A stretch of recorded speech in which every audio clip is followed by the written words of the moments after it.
To politics now. Government says the NPP's assessment of President Mahama's first year in office lacks proper analysis. Deputy Minister of Information Felix Ofosu-Kwakye insists the poor grade assigned by NPP's assessment is only meant to draw back the success of the Mahama-led administration. In the view of the new patriotic party, the economy had been mismanaged.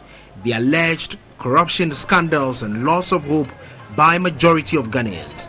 They predicted 2014 was going to be a more difficult year, but government in a sharp rebuttal described the NPP's assessment as poor. That assessment is hardly surprising coming from an opposition political party.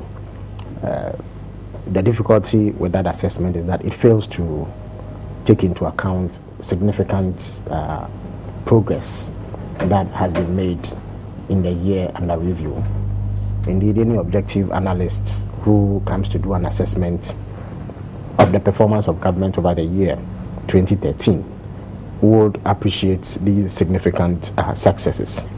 We came into government in 2013 on the back of a deficit of around 12.1%. Later on, it was reviewed to 11.9%. Now, that deficit meant that we're always going to have difficulty with the economy.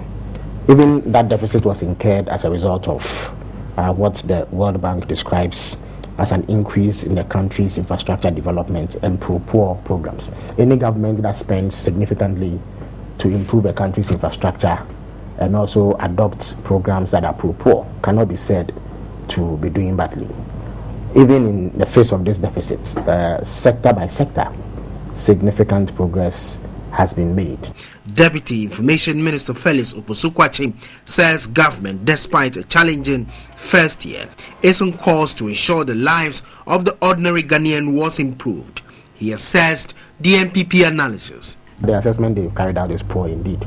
Any government that is able to fix our education system, for instance, ensure that the Ghanaian school children move out of the schools under tree phenomenon and study in decent modern classroom blocks, cannot be said to have failed the people of Ghana. Any government that is able to address the energy crisis, for instance, by fast-tracking some of the projects that were currently that were ongoing to ensure that we got out of the debilitating energy crisis, and also put in place programs that would ensure that we do not face similar crisis going forward. We understand that there is politics to be played, but the politics aside, there is a need for one to be as frank as possible and as candid as possible and factor in these developments.